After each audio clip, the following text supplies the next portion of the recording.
Sa listahan na inilabas ni dating Congressman Zaldico kaugnay sa 100 billion pesos insertion di umano ng Pangulo sa 2025 national budget, may kabahagi dito para sa Palawan. Sa listahan, makikita dito ang construction ng Kabigaan-Apurawan Cross Country Road. Ang halaga o GAA amount nito nasa 1 billion and 250 million pesos.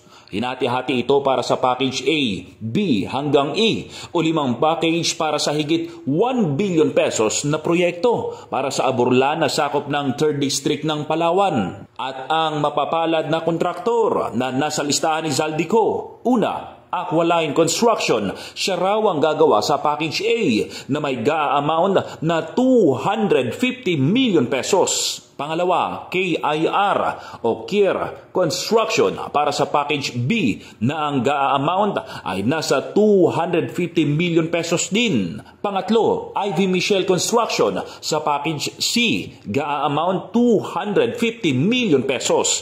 Package D, AR Lustre Construction, GAA amount 250 million pesos din. At package E, 250 million pesos pa rin para sa Ivy Michelle. Sa laki ng halaga na higit 1 billion pesos, tiyak na napakasolid ng proyektong ito pag natapos na at hudyat ng dahan-dahang pag-angat ng Aburlan. Usap-usapan din na may proyekto o construction nga na ginagawa para makatagos ang daan mula Apurawan to Kabigaan.